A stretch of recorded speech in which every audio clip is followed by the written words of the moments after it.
whether you love them or hate them, few can deny that the Assassin's Creed games were in a golden age by the end of the 2000s. The first game, while simplistic, for a new IP was a fantastic first stab, and the next game in the series took the gameplay to new heights, and this was a trend across the series, as Brotherhood and Revelations expanded gameplay even more so. But there was a pretty big question on everyone's mind by the end of Revelations. What now? Not because Ubisoft seemed as though they didn't have a plan, but rather because the previous 3 games were so well received, and everyone's hype levels after seeing Ezio's transformation from a brash, hot-headed horndog to older, wiser master assassin that is still a horndog were so high, and a lot of people I talked to at the time shared a unanimous concern. How do we top this? Where do we go next? Egypt? One of the world wars? Well, I'm not sure many expected to see that the next location would be America.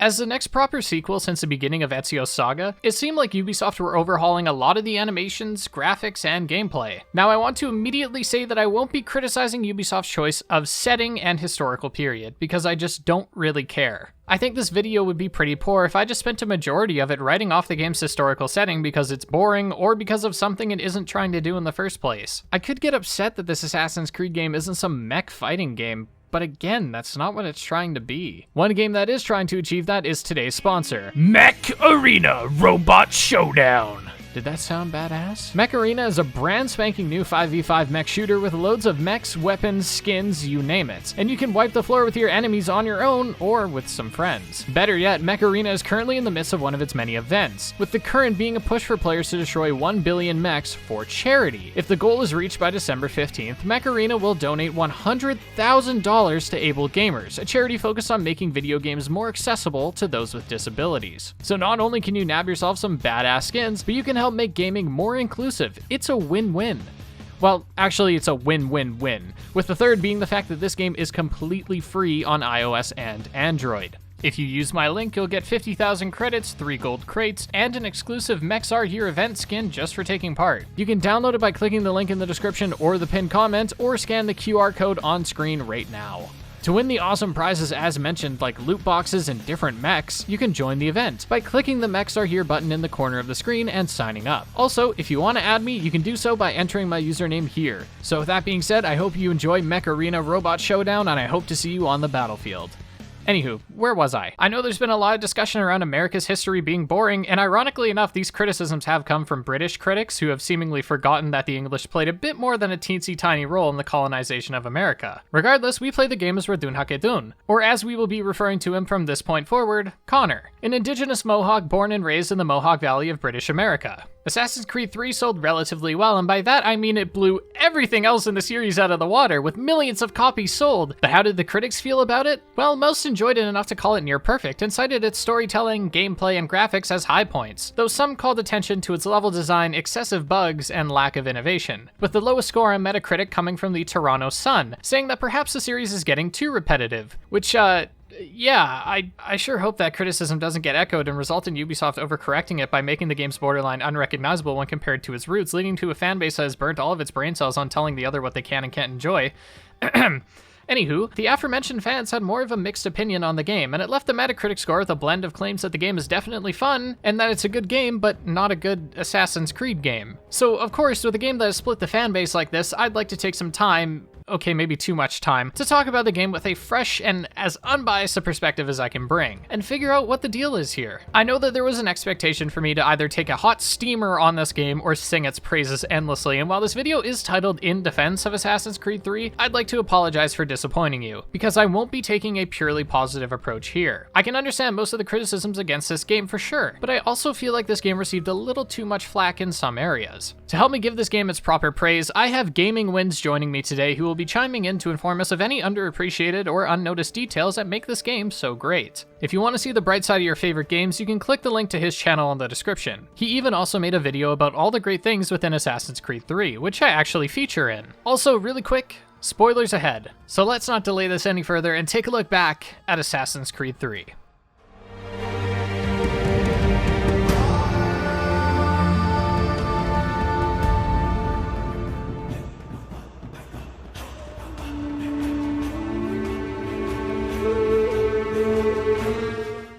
So while there are a vast array of overhauls here, and the most notable is certainly lying in the animations and the presentation, the texture quality here also looks great. And while it looks greater on the remastered version of this game, I decided to play the original, due to an issue that we might as well get out of the way since you've probably already seen it by now. The remastered version that I purchased for my PlayStation 4 not only crashed on multiple occasions, but it also had quests that were just flat out broken, causing me to not be able to complete the game. And this happened multiple times. It's brutal, but I had a solution, which also allowed me to circumvent the 30 FPS cap on consoles, which is to play the original version on PC. I immediately thought that I'd solved my problem until I was met with the unfortunate realization that I was now playing a Ubisoft game on PC, and while as far as frame rate goes, it runs like a dream. The amount of glitches though, and bugs and compatibility issues were arguably worse than that of the remastered version. While I could have purchased the remastered version for PC, I don't have that kind of cash to throw around, and I'm pretty confident that the remastered version for PC is just the same song and dance, but arguably prettier. So yes, the game is a mess graphically speaking, but I was at least able to actually play the game. While I would normally not hold bugs against a game too much, you guys know I've always only had a problem with them if they are intrusive. And I think having a multiple minute long scene where two characters are sitting on a carriage that is invisible is almost as intrusive as the camera jittering that doesn't go away unless fiddling with the game's files and INI files. So yeah, there's going to be some pretty rough footage here, but it is what it is, and I won't bother harping on it any more than I have here. The environments and objects that are visible and aren't breaking look great. The windows on buildings are all crooked and unpolished because that's how they were at the time, and running around the rooftops taking down red coats and leaping from trees to boxes was a lot of fun. The parkour this time around has seen some smoother animations that feature a lot more scrambling up walls rather than the rock climbing style we saw in the Ezio games. And while I don't think one style is necessarily better than the other, I can appreciate the greater sense of flow and on-the-fly climbing featured here. The other animations present in the combat are far more cinematic and flashy than their predecessors, which I found really enjoyable, and certain scenes contain special environmental interactions that added to the combat's cinematic features. On the other side, stealth is much the same, except the running assassinations are not automatically jumping assassinations, and every weapon can be used when sprinting to pull off a move that allows you to slice a neck while keeping your forward momentum, which is a great addition. Adding on to that, we finally get some pseudo-crouching that Ubisoft intended this time with stalking zones. Does anyone else remember in the Ezio trilogy pressing the free run button and holding the jump button to force an awkward crouch? And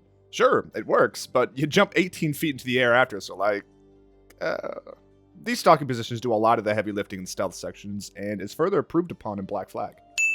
Character designs here look like they were heading back to the art style of Assassin's Creed 2, as a lot of faces had oil painting-like skin, but mixed with the lighting and extra detail on the new engine, it looks a fair bit better. Not everything in the game looks as great as witnessed in the Frontier. The roads here seem to have very jagged edges and look really out of place when placed right next to the wildlife, trees, and snow that covers the wilderness. And this is a beauty that is best taken in when on a vantage point, synchronizing with the animus and performing a slightly underwhelming leap of faith. I don't know what exactly it is here, but the impact of hitting the hay just doesn't feel as powerful as it did in previous games. And maybe that's a nitpick on my part, but I've always just loved the speed and explosive impact of the leap of faith. I think in order to achieve a greater impact, we need to not only hear the harsher wind sounds on the way down, as well as blurring on the edges of the screen, but we also need to hear the wood creak and crack as we finally hit it, instead of just the fluff of the leaves. The environments in the different cities look great, and while I could go on about the differences in buildings, I won't bother. The footage on screen speaks for itself. As far as cutscenes go, it's everything you'd expect. Things look good, though some characters look hilariously goofy, and the same goes for some shots, but overall, just like every game before it, the cutscenes are well made and well executed. The same goes for the voice acting and the music, though I feel like the music here isn't as memorable as those featured in Assassin's Creed 2 and Brotherhood. But don't take that as it being bad, it's still great, much like the weather and lighting is across the game, and across the seas. But it doesn't even compare to the costume design here, with Connor's assassin robes being borderline iconic, and the alternate outfits here spice things up a fair bit too. When a sequel comes out, it's almost a given that the graphics see an overhaul and a new coat of paint. Also that the new Anvil engine is what made so much of this new fidelity possible. Going from Revelations to AC3 is night and day when it comes to all aspects of the presentation. But how does the gameplay fare this time around?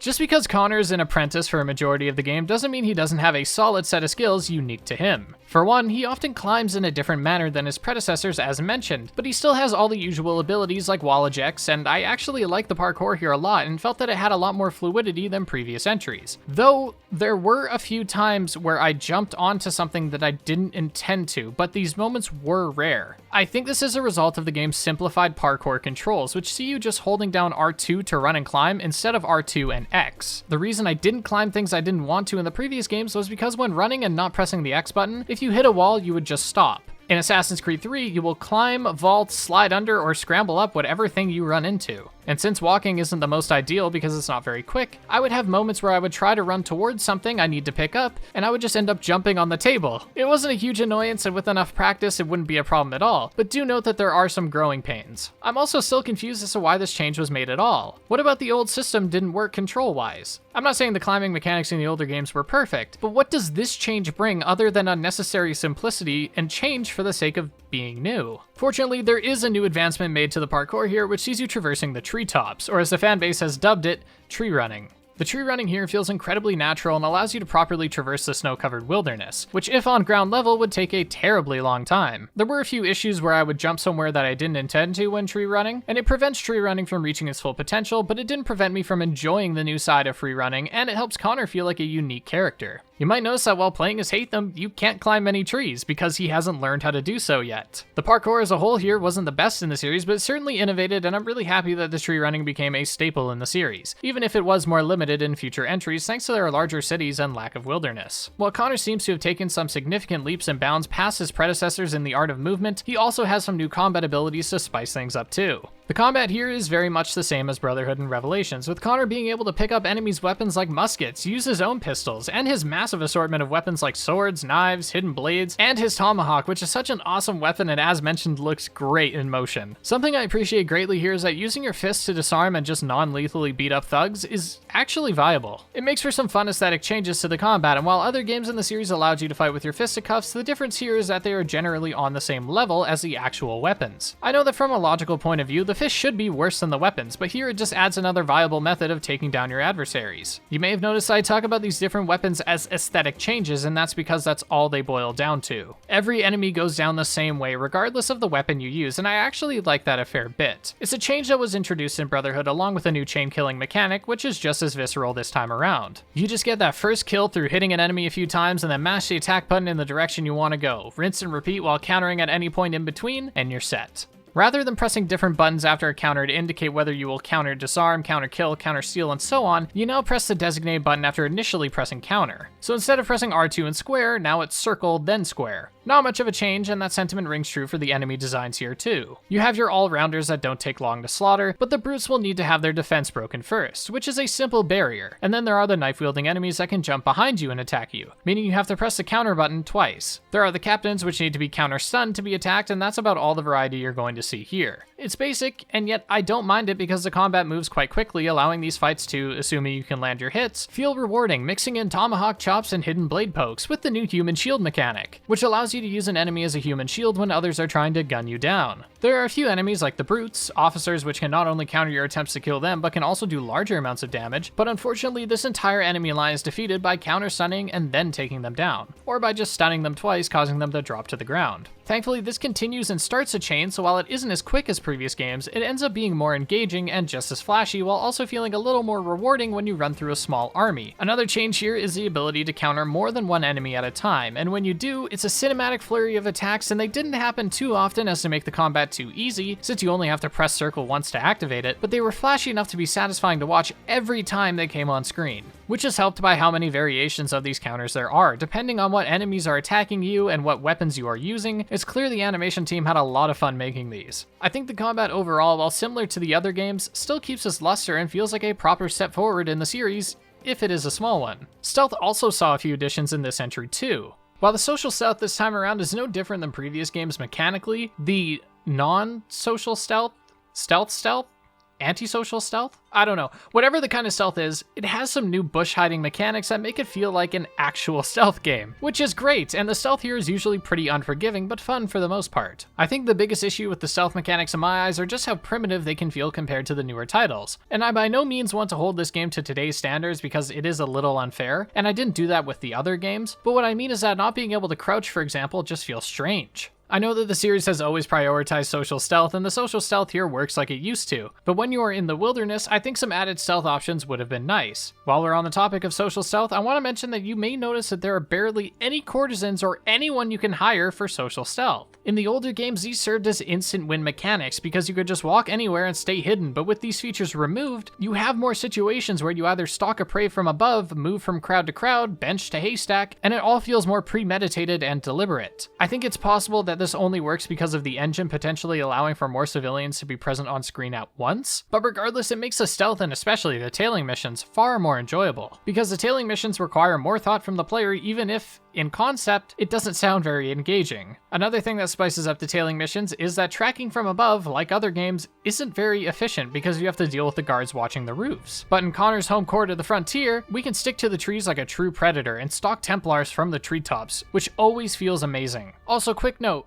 whoever decided to include an instant fail stealth mission in this game with near brutal checkpoints has a special place in hell, because some of these stealth missions are actually disgusting. One of which sees you invading a redcoat camp and having to free some prisoners. This is a pretty early game mission, and most redcoats, which are spread far and are quite numerous, can spot you from a fair distance. If you want full synchronization, you'll have to kill a captain, free some slaves, and that's it. But moving through this camp must be done carefully so you don't get caught, meaning it takes a fair bit of time, and if you free 2 prisoners and fail on the 3rd, you have to free the first 2 again and kill the captain for full sync just to get back to where you were, meaning you'll be set back so far if you make a mistake, and if this wasn't frustrating enough, you are in a disguise. How are these people detecting you? You look like everyone else.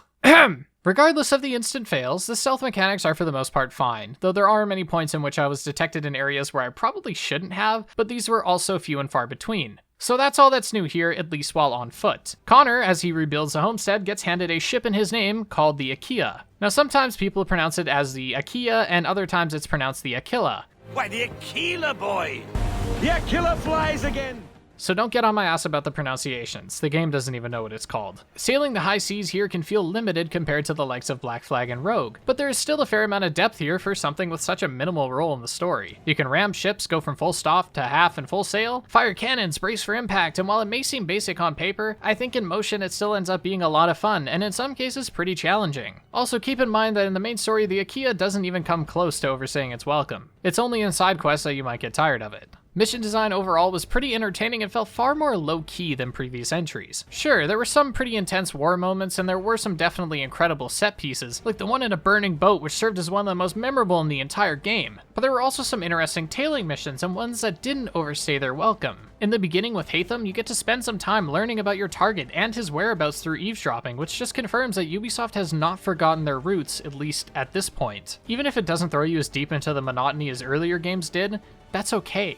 It's actually a pretty consistent theme in the game too. While I know that at the time this was normal, but after the release of games like Odyssey and Valhalla that were relatively disconnected from the Creed itself, which isn't necessarily a bad thing, it was nice to revisit a game that focused on the training and the rules of the Creed, though I couldn't help but want more of it. Maybe that's just the lore nerd inside of me, but I wouldn't have minded playing through Connor's training and learned as much about the ethics of the Creed as he did. But we don't. We just see multiple time jumps and a few monologues. But I'm sure they might have just not had enough content to warrant that. In a game like this, it would be even better considering that you get to see the other side of the Assassin-Templar conflict through Hatham. I think the only issue the level design has is that it's far too drawn out in the beginning on multiple playthroughs. This is why I don't want to hold this criticism against the game too much, because not everyone will completely replay the game, and if they do want to replay some levels, they can select it through the main menu, and only play the specific set pieces. Regardless, the beginning moments with Hatham often lack action, and present a more methodical approach, and building the world through extensive dialogue on a first playthrough is refreshing and interesting.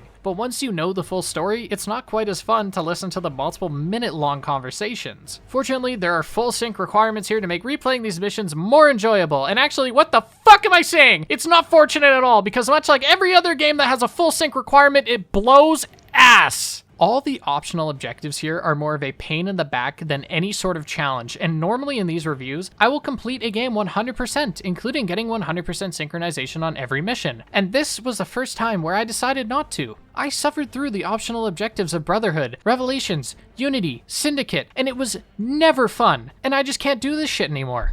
They are optional, so if you like them, then more power to you, but otherwise you aren't missing out on much by skipping them. And that's how so many side objectives should be approached in games. Never make them mandatory to enjoying the story you're trying to tell. It only becomes an issue when you lock a great story such as the Homestead missions behind side quests and don't naturally integrate those moments into the main line. But don't let this make you forget about the great set pieces and levels here, like the jaunt through Charlestown as Connor, or the boss fight against Hatham, which sees you using the environment to your advantage, much like you did as Hatham when beating down brutes in a barroom brawl. There are honestly so many action-packed moments in this game that I can't quite put my finger on which is my favorite. Feel free to let me know yours in the comments. Perhaps you might pick the Sequence 10 memory where Connor and Hatham get to do some father-son bonding across the rooftops, or maybe it's the escape from the burning warehouse only minutes later. Speaking of that fiery run, I don't know if it was intentional, but it's a neat parallel that Connor is escaping a burning building with his Templar father, whom he's trying to level with, and later is seen running into a burning construction to hunt down another Templar, whom of which was basically Hatham's son. You could look at this as, in the moment with Connor, that he's trying to rekindle this partnership and have both Assassins and Templars survive. And in the later situation, all bets are off. He doesn't care if either side burns, as long as Lee is dead. Or maybe it's one of the 3 missions that take place outside the Unanimous. Much like Assassin's Creed 2 and Brotherhood, you can actually run around as Desmond in the modern day. I don't mention Revelations because the difference between that and the other 2 is so large that I don't really count it. Not that I don't value it, but one sees you actually running around in the open world, and the other sees you placing blocks in a first-person view. Regardless, even the actual modern-day moments as Desmond were few and far between, and very, very limited. Brotherhood did give you a solid hub to run around in, but that was it. Here?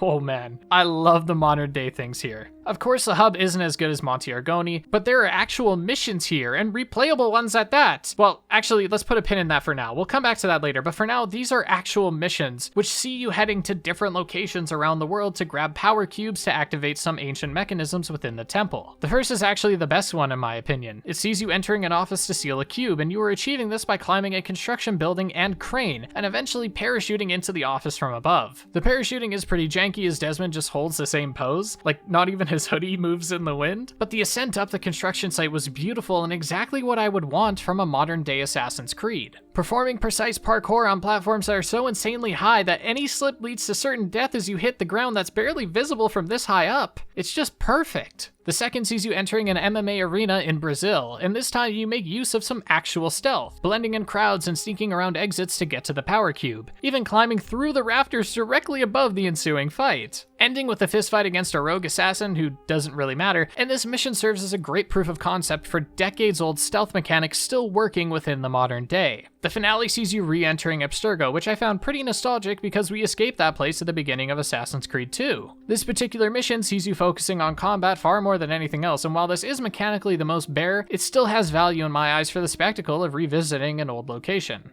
I think what these missions prove is that a modern-day Assassin's Creed could work. The biggest facets of an Assassin's Creed game is parkour, stealth, and combat, and each mission here puts on full display the potential of these mechanics within a modern setting. How would you properly incorporate parkour? Look at the crane mission. Stealth? Look towards the Brazil MMA arena. Combat? Look to the return to Abstergo. Obviously, there are gaps to fill in between, but conceptually, this works great. I can understand if players wanted these different facets of gameplay to intersect more though, but I think it's pretty easy to see that as far as gameplay goes, this is the best we have, with the vastest levels with the greatest set pieces. It works better than 2's modern day because it's longer and more in depth, and I believe it works better than Brotherhood's because even though there is a hub in that game, Brotherhood's hub was a villa that was unchanged from its older counterpart. The environments here are brand new and take advantage of modern day technology and architecture. The only issue with these levels is that they aren't replayable once you complete the main story, which I found pretty disappointing. So while the main missions here are generally great across the board, the side quests here don't feel the same. There are a lot of side quests here that I wouldn't recommend playing through unless you're only giving it half of your attention. It's just different excuses to go through the motions, and while that's what the side quests in the Ezio games were too, in those games they were generally pretty good excuses. And that's okay. Not every single side mission can be as detailed as the Homestead missions, or as fun as the Captain Kidd missions. And some people really enjoy just checking off boxes and busy work, losing yourself in some low-stakes content.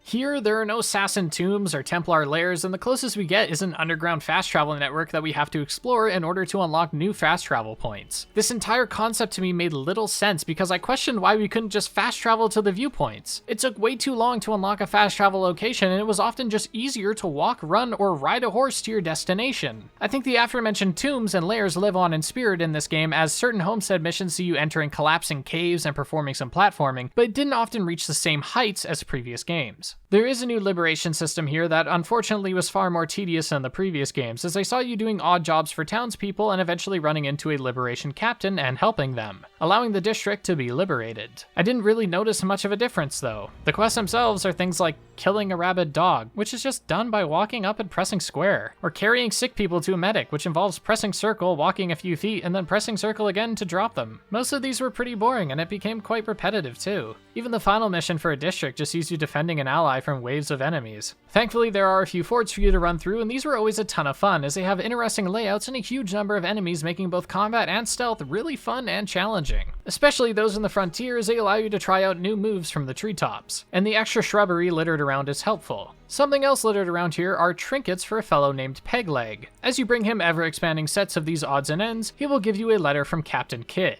and he says anything you find while following the trail left by said letters are yours to keep. These missions are easily the best the side content has to offer. It's a perfect mix between mechanical depth and blockbuster action. Parkouring through the massive Redcoat Fort, for example, isn't possible without the back eject, and the game lets you know this, literally every time you need to use it. Other than that, this first mission was a real treat, as this fort, much like every other structure Connor enters, begins to collapse and get bombarded by the cannons on the Aqua for Connor's escape. This theme continues into the ghost ship, which sees you traversing an abandoned ship that, right as Connor secures a clue within, begins to sink and collapse, offering a tense escape. Another sees you tracking down a bandit that beat you to the treasure. But what I found odd about this was Connor's incessant yelling about this item being his.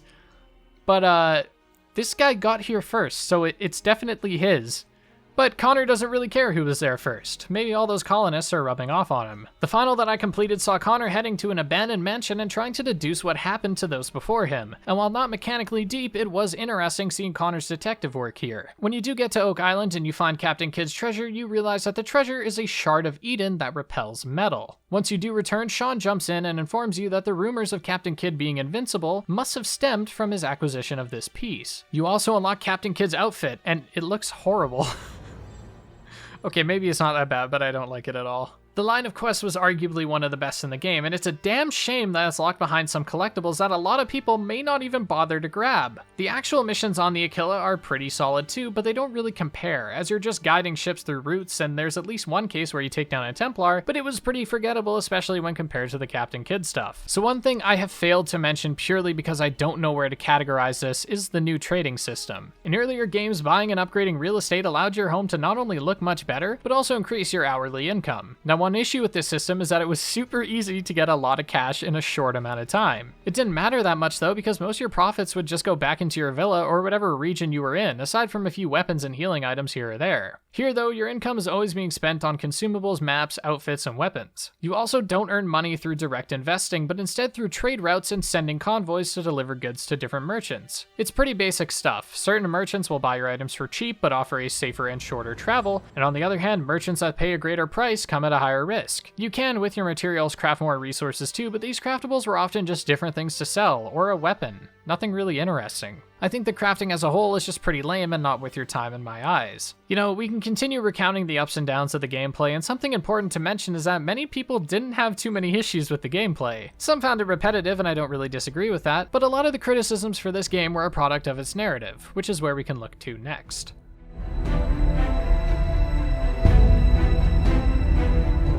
The story begins with Haytham Kenway entering a theater and assassinating a high-profile target, and escaping in the chaos to meet his fellow conspirators. They send him on a task to form a branch of their order in Boston to discover a key that supposedly protects a powerful mystery. As he does this, recruiting members and obtaining information, he meets with an indigenous American named Ezio. As he works with Ezio, it is revealed that Haytham is actually a Templar. After working with Ezio to discover the secrets of the artifact, he pokes her with his other hidden blade, and we fast forward to a young Connor playing hide and seek with his friends just outside of his village in the Mohawk Valley. While running around, he's captured by one of Haytham's associates, Charles Lee, who interrogates the boy wanting to know the location of his village. Despite spitting in his face and claiming that he will one day find Lee, Connor is knocked out and wakes to see his village on fire and his mother buried under rubble. We fast forward to see that there is a new village and that Connor, now an adult, wants to leave the village and fight the colonizers. While the Mohawk leader discourages this, eventually, thanks to a Mohawk ceremony, Connor uses what I believe is the Apple of Eden to speak with the first civilization, where they tell him that his destiny is to speak with a man named Achilles, and that he will find his path from there. Connor approaches the homestead of Achilles, and he reluctantly trains the young Mohawk for multiple months before sending him on a quest to diminish the Templar influence through assassinating multiple high-priority targets, all of which are friends you made as Hatham while playing as him, including Hatham himself,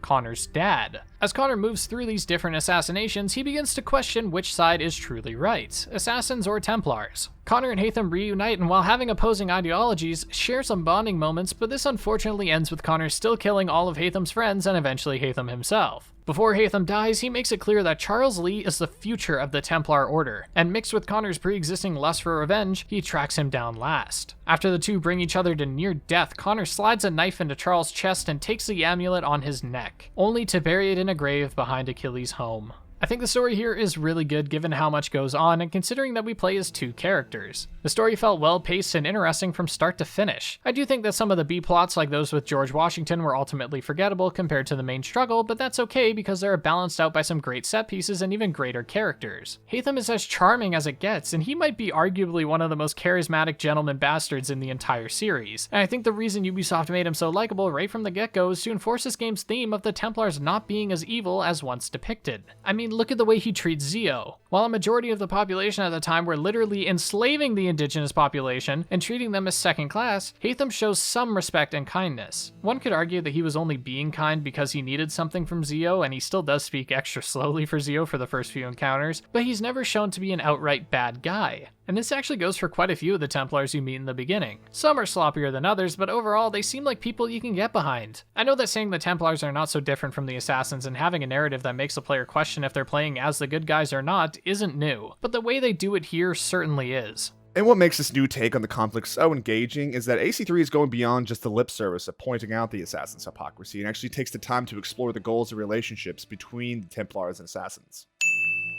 This section as Hatham also allows us to see the nitty-gritty operations of the Templar Order, not just the major corrupt ones we take down as the Assassins. The twist with Hatham being a Templar is a great one, and I love that for fans of the series, it may seem obvious. Hatham and friends talk about the Order. They're even killing people donning the iconic red and white color scheme, even if they have no further association. For other players though, they may be unsure because Hatham uses a hidden blade, he synchronizes and performs leaps of faith off viewpoints, he makes use of social stealth, he assassinates his enemies, he has the same cunning charm that the Assassins do, and he doesn't seem like a bad guy. Hell, even when zooming out on the map, you can see his icon is that of a hooded figure. Of course, the explanation for this is that Hatham was raised to be an assassin, but defected to the Templar Order. I think this deception of the player character was well executed, and it was a ton of fun, and that's almost where the biggest issue lies with this. Hatham is such a likable and badass character, and we are forced out of his view to instead play as a far flatter Connor.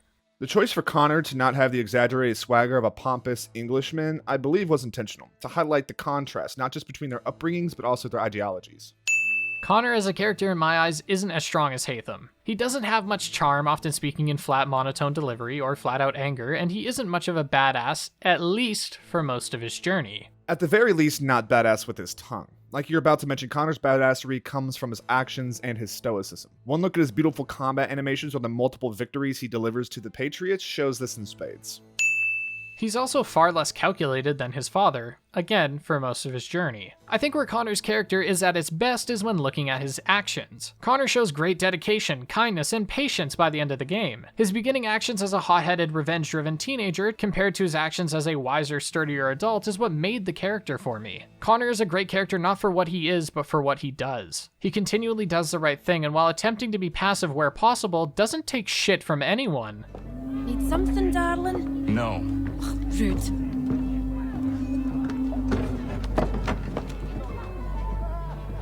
Can I help you? You know you can. Pardon? Oh! I do not like having my time wasted. Stop that! Oh, don't make me call the guards. Make a sound and you die. What do you want? He's in the harbor, at the long pier, most likely. We heard what happened at the parade.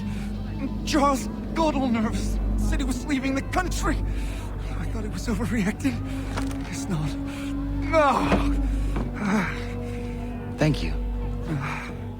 I want to talk a little bit more about Connor's transformation here because I think it is truly beautiful. He begins the game as a resentful teenager who, after being told he has a greater destiny, meets with Achilles to train, and throughout the training we see many examples of Connor being far too hasty. When seeing Hatham, he immediately thinks that the right move is to kill him, but is taught to work in the dark and not draw too much attention to the Brotherhood. By the end of the game, however, Connor is planning full-scale attacks weeks in advance, premeditating everything, using diagrams and calling for distractions when necessary to defeat his enemies, as opposed to running at them in public. Connor is indoctrinated into the Creed and without ever questioning the values follows them to a T. And though he's as loyal to the Creed as ever, there is a moment after meeting Hatham where we believe that quite possibly the Templars and Assassins could come together and achieve more through jolly cooperation. Though it's a fool's errand, it's fascinating to see.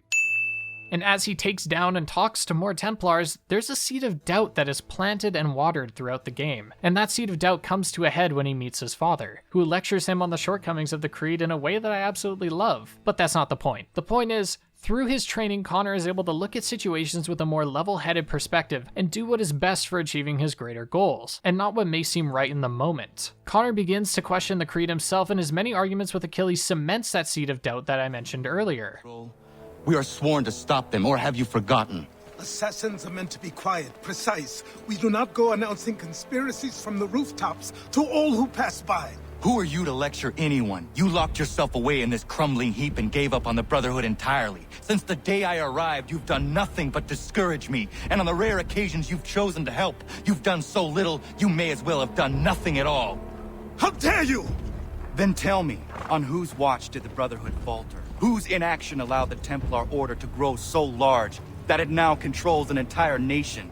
Achilles was also a great character, not only for his charming too old for this shit attitude, but also for his respect towards the Creed. While it is true that in his old age he turned his back on the Creed, his heart was still there, and his interactions with Connor, and the many times he saved his ass despite needing a cane, was great.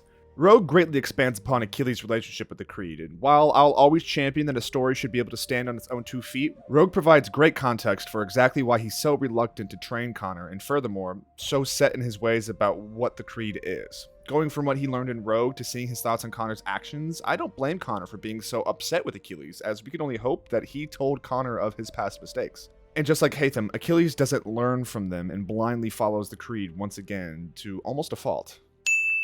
His mentor's status over Connor is even seen in gameplay, as when walking next to characters, most will be pushed by Connor, but try to do that with Achilles and he bats you away with one hand. The Creed that Achilles so harshly protects in this game is ironically critiqued the most in the series. As Hatham explains, the Creed's goal has always been to allow freedom to the people, and Hatham rebuts this with the statement that the assassins in an older time wanted peace, leading to Connor stating that freedom is peace. Hatham further explains, though, that freedom is an invitation for chaos, and that the world needs order and governing for it to work properly and for there to be peace. On a personal note, I can't help but agree with Hatham here. If everyone was given the freedom to do what they wanted, the world would fall into anarchy. We need rules and rights to keep the good people safe and to keep the bad ones in line. It also then makes sense that the Templar Order never really dies, because also as stated by Hatham, it doesn't require any rituals, studying, or initiation, though I think Hatham is being a little facetious here. It's an ideology, and it's simple in concept. If civilization and society wants to move forward, it needs to be controlled and pushed in the right direction. We can't just hope that everyone bands together to make the world a better place, because people don't work that way. Someone will always seek to take advantage. It's an interesting ideology that is presented in a great unbiased manner here, as we see the upsides and downsides of the Creed and its counterpart throughout the game. In the first few Assassin's Creed games, 1 to Revelations, we are always playing as an assassin, and that's not a bad thing. But what it does is it makes the player immediately assume that we are the good guys. We are the protagonists, and while the likes of Ezio and Altair were good people, and I don't think there's any questioning that, we only truly saw one side of that argument. But in Assassin's Creed 3, we get to see the argument firsthand from both sides.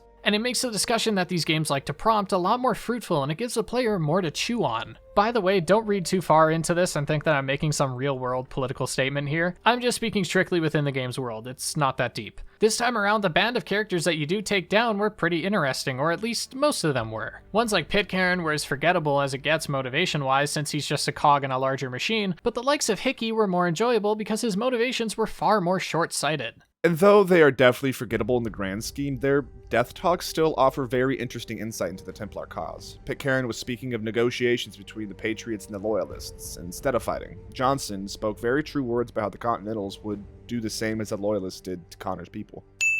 A lot of the Templars in Assassin's Creed participate in the cruel acts and secretive tasks for what they believe is a greater future, for the betterment of all. Some, like Rodrigo, however, believe in the same ideals, like the people needing to be controlled and whatnot, but have a slight ulterior motive. He wanted the power. He wanted to be at the top of the New World's food chain. These kinds of villains aren't new to the series, but I liked Hickey a lot because he wasn't pursuing power but pleasure. He didn't care about the different ideals of the Order or whatever new world there would be. Instead, he cared about, as he puts it, whereas I'm the type of guy who likes to have a beer in one hand and a tea in the other. It just makes you hate the guy even more knowing that there isn't a greater motivation. He's just trying to have a good time. That new world won't be there when he's gone, so who cares? I think this works even better when contrasted against Haytham, who is all serving of the New Order. Haytham is such an interesting character as a protagonist for the reasons I mentioned earlier, but as an antagonist he still works because as we talk to him more, we discover that he knows exactly what he's doing, and that makes him even more terrifying.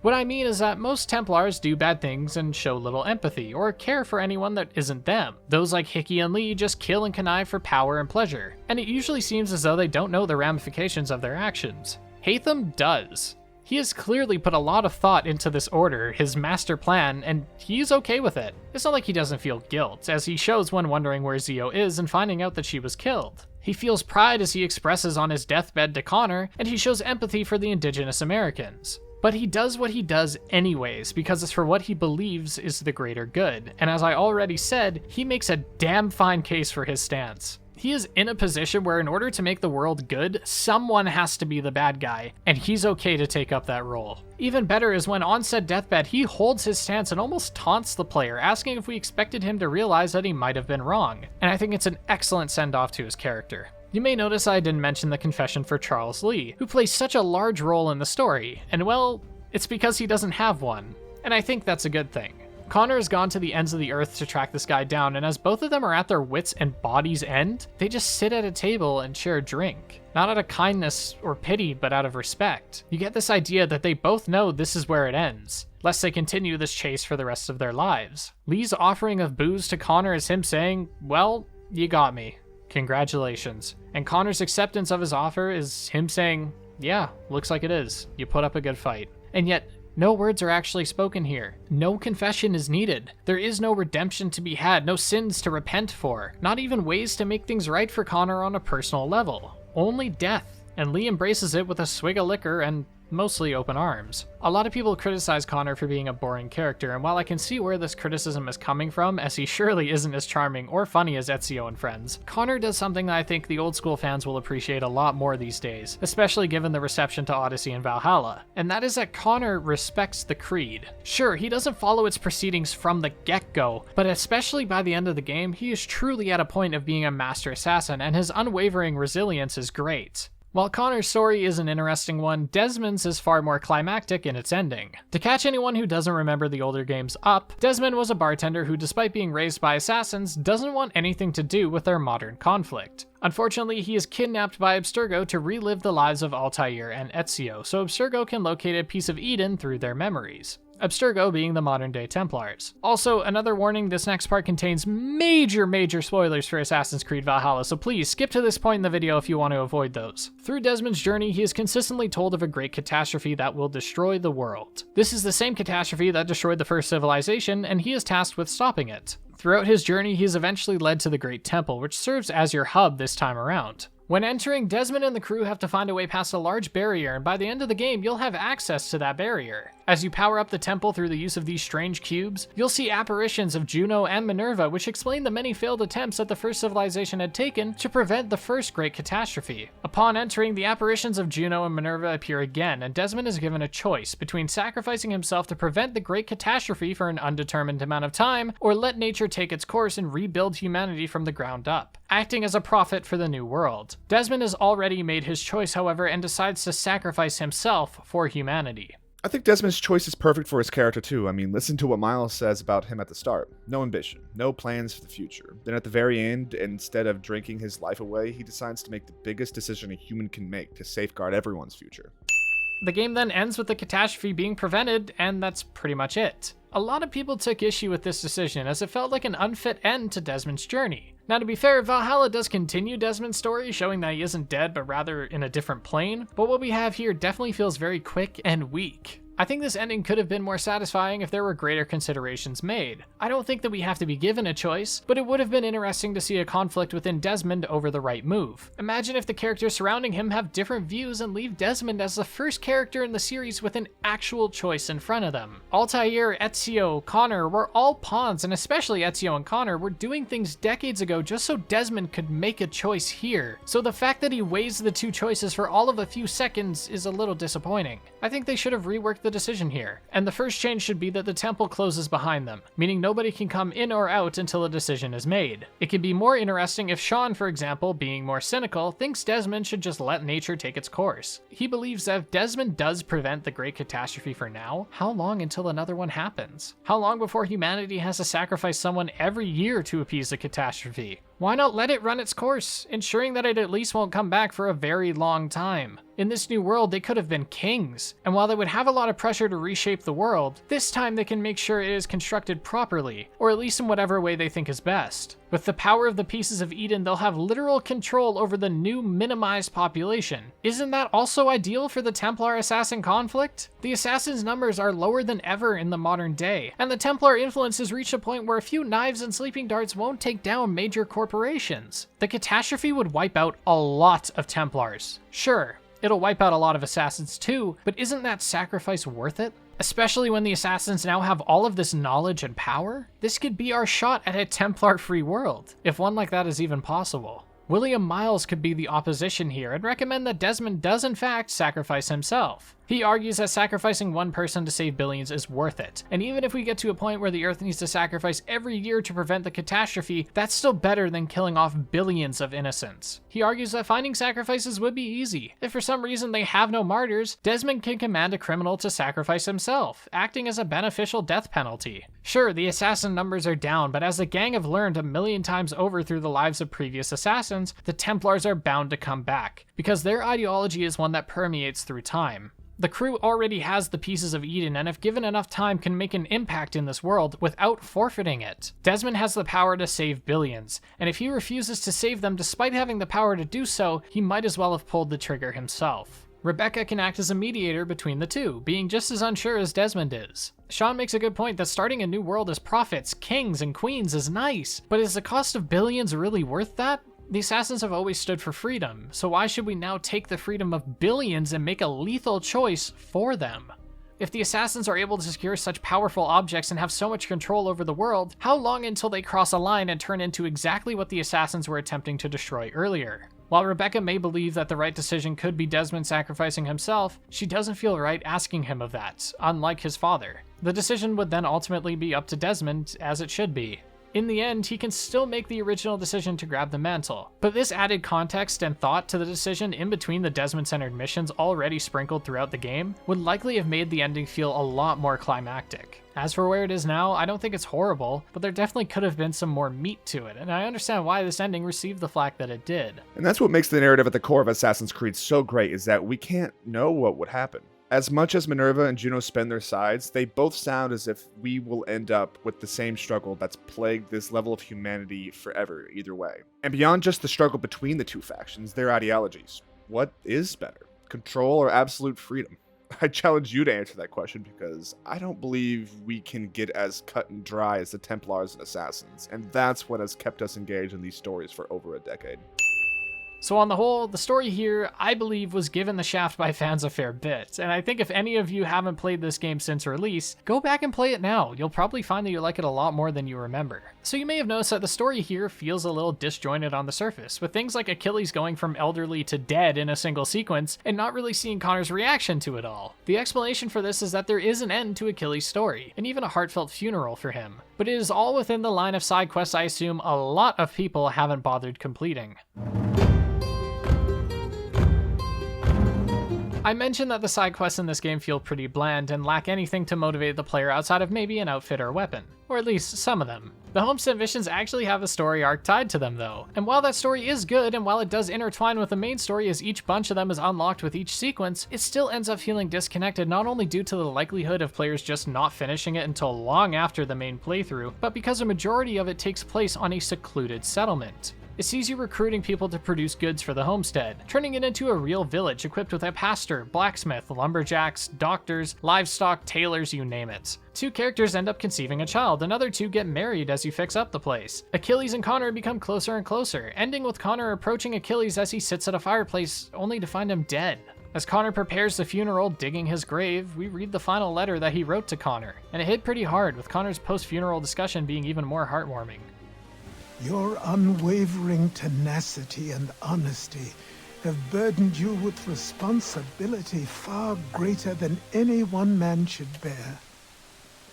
But you, if anyone, are capable. You have given an old man hope that all is not lost. And for that, I thank you. I miss you. As I miss my mother. I hope all is well with you, wherever you are. Goodbye, old man. Until it comes time for me to join you, then I will bother you once again. Thankfully, if all of this was too sappy for you, you can kill the mood by walking around in Achilles' clothes, which felt hilarious. You're standing over a dead guy's grave in his clothes! The objectives themselves were often fitting for the mission. One woman who moves to the homestead to escape her abusive husband must be defended in one mission from said husband who tracks her down. Afterwards, the crew explains that they take care of their own no matter what. Another sees you protecting a villager who has to venture into the frontier to grab some materials, and we just defend waves of enemies. Of course, there are some more action-oriented objectives like entering and escaping a collapsing cave to retrieve some of Achilles' old gear. The only missions I found tedious were those in which a character asks you to grab something from their previous home. They just say, hey, can you go here and grab this thing? And that's the whole mission, just fetching. These missions, regardless of tedium, do enforce the idea that these are meant to be done alongside the main quest, because the first few batches of these missions ask you to head back to Boston, which is where you'll be frequenting during the point in the story in which these are unlocked. And by the time you get to the later sequences where you occupy New York, more missions ask you to go there. So I believe the intention was for you to grab the package during the next story mission in New York, Boston, and so on. Overall, I think the gameplay in these missions isn't as good as it is in the main story, but for side quests they work just fine, and really, you are here not only for the story, as getting to know all the characters is engaging, but you're also incentivized in a monetary sense, as each mission you complete allows the homestead to produce greater goods. Seeing the buildings erected upon a new friend's arrival was satisfying, and even more satisfying was seeing Connor's subtle changes. As I'm sure you've all heard me and a million others in videos talking about Assassin's Creed 3 say, Connor's line delivery is always so strict and rigid, and it often left players feeling bored. And I agree with that entirely. Connor only showcases anger in his delivery, and while in some cases it works in his favor, in normal conversations he keeps the tone and it feels almost awkward. But this is something that changes across the Homestead questline, with the first few people you recruit being met with the same monotone delivery. Are you all right? What do you think? How did this happen?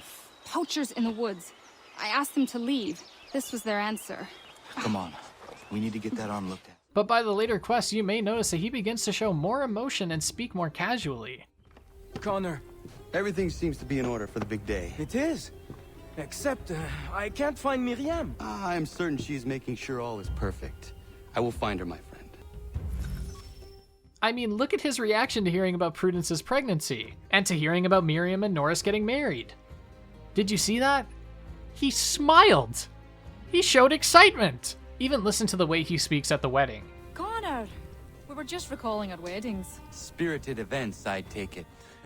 He speaks with so much comfort, as though he's truly talking to friends, because that's what it is. By the time this quest occurs, Connor has had a lot of weight lifted off of his shoulders, and has come to terms with his fate. He wasn't able to save his village, and even had to kill his childhood friend, but he has a new village, and these are his people now. He speaks with this sense of peace, and seeing this kind of growth for Connor was rewarding to me.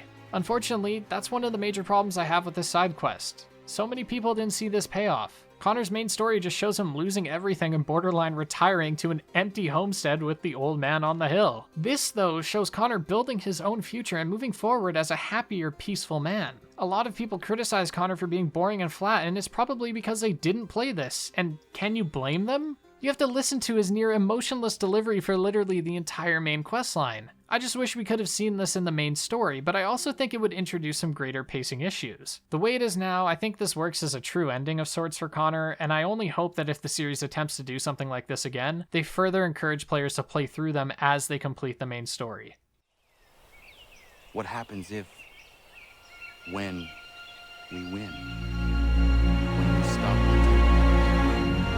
Overall, I think Assassin's Creed 3 is a great game, and I'd argue it is in a lot of ways better than its predecessors, and more importantly, better than a lot of people give it credit for. I think the greatest thing holding this game back is the ridiculous lack of polish that brings down the entire experience. Taking down Hickey is a great slow motion moment, but it is soured by the wonky hitboxes that caused me to fail. Gathering the Doctor and Prudence's husband to bring to the laboring woman had me engaged until I nearly desynchronized due to the AI getting stuck on a fence. Twice! When the game works, it's flashy, fun, and presents a story that showed both sides of the fight between Templars and Assassins and showed a great deal of respect to them. The gameplay, while not the most innovative, did more to refine the combat and strike a great balance between challenge and cinematics. The same can be said for stealth, which saw some pseudo-crouching and reworked social layouts to make tailing more enjoyable, as you just don't have to hire the nearest group of courtesans. Combine this with some of the side quests which see you solving old age mysteries and uncovering lost treasures, but also leaves room for the more grounded objectives of just helping your new community, and it makes the gameplay in the past so much fun. The modern day here is arguably the best of the series, and while it lacked a larger hub that was provided in Brotherhood, it made up for that in 3 modern day missions which feature actual modern day locations. The modern day story definitely felt like it needed more meat to it, but overall it was sufficient. And it did so much legwork to prove to players that a modern day story could work. By the end of Assassin's Creed 3, dare I say I was more interested in what comes next in the modern day than any other Assassin's Creed ending, modern or historic. Connor's story, while not as glamorous as those before him, is still worthy of being considered one of the greats, and his dedication to the Creed is one that we don't see a lot of these days. Assassin's Creed 3, I believe, suffered from just being taken for granted. People compared Connor, someone who had half a game of development since he had to share with Hatham, to Ezio, who had 3 full games of similar length to develop and reach his full Master Assassin potential. Mechanically, the game was received relatively well, as the gameplay was largely the same as previous entries, and any new additions, aside from the oversimplification of movement, were for the better, or in the case of new tools like the rope dart, which is arguably the most badass weapon in the game, just supplement this experience. For its story, I think it's just misunderstood. A lot of players likely didn't play the Homestead missions, which I think greatly enhances the story if done alongside it. Seeing Connor build a new home for himself and showing more emotion is a stark contrast to the all-business attitude of the main story, and seeing how much he can take a load off when back home, away from the Templar threat, was great. The modern day was as usual at this point lacking, but I think its gameplay is easily a huge strength of the game. I don't think Assassin's Creed 3 is the best game in the series, but I do think that the hate the game gets is really strange, and as I hope I've adequately explained over the last little bit, unprecedented. So if you haven't played Assassin's Creed 3 in a while and remembered hating it or even loving it, I'd say it's worth replaying, especially considering the last few entries in the series. A lot of fans are basically foaming at the mouth for a game that does away with all the RPG elements and stories that become more and more supernatural, and one that returns to its roots. And with that mindset, I'd argue that Assassin's Creed 3 is one of, if not the, most grounded.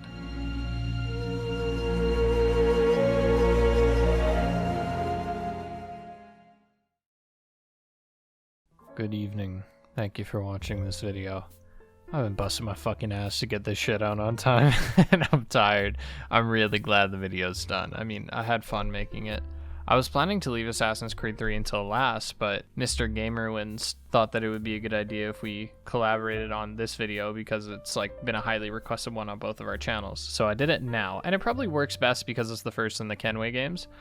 Speaking of GamingWins, really fun working with him, and I hope I get to do it again. He's a fucking super cool dude, and you should go check out his channel. And I'm not saying that because like I have to or anything. Like he's a neat guy. I like him. I want to give a shout out to our patrons and YouTube members: Evan, TJ Clark, Toyota Jeff, Chris, Ben Conway, Thomas Jones, Mark Short, Gonzo Gonzalez, Wolfhednar 845719, Nathan Figs, Chiefy, Bossian, and Pyrite. And those were the Patreon members, and for the YouTube channel members, thank you to Supreme Pasty, our one and only YouTube member. If you guys want to see these videos up to a few days, like up to 3 days early, around there, as well as get some access to some behind the scenes content, scripts, thumbnail sessions where I make the thumbnail or show you how I made a thumbnail, high res thumbnails, that kind of stuff, you can join with the links in the description. This might be my last video of the year. I think I might have one more, but I don't know. I don't know if it's going to be out. But in case that video doesn't come out, it'll be out in January along with hopefully an Uncharted video. And I just want to say thank you so much for giving me a very, very fruitful 2021. I could not be more grateful for the progress that we've had, and I feel like the personal progress that I've had, I feel like my videos still aren't perfect, of course, and I think there's still a lot of room for improvement, but I think I have improved a lot over the last year, and I appreciate, and I'm forever grateful for having that opportunity. Thanks to you guys. You guys watch these videos and you support me on Patreon and you allow me to get sponsorships and whatnot. Shouts to Mech Arena. And it allows me to sustain myself. It allows me to continue going to school and not having to take out student loans, and it allows me to actually focus on just getting better at a skill or at a hobby, a passion of mine, whatever you want to call it. And I'm extremely privileged and extremely grateful for that. So thank you. And also thank you for, I'm looking at my dashboard right now, we're at 94,000 subscribers. That's like ridiculous. So thank you for that. That is like, I don't even know what to say to that. And there's a thing on here that says I hit 10 million views across the whole channel. That just blows my fucking mind. Like, these numbers mean nothing anymore. They're too big. I can't quantify it. And I've stopped saying thank you because I feel like I say it way too much and I feel like it just gets annoying. It's like, if you just say thank you too much, like, it just loses its meaning. So I'm just gonna say it like every now and then. But yeah, let's shoot for 100K. Hopefully I can maybe get there. I think it'd be cool. And yeah, next video should be on Uncharted. Might be something before the end of the year. Keep an eye out. You can follow me on Twitter. Thank you so much for watching. I appreciate it. Take care of yourselves, guys, and happy holidays, because this will be coming out in December. Thank you so much for everything. I love you guys, and take care.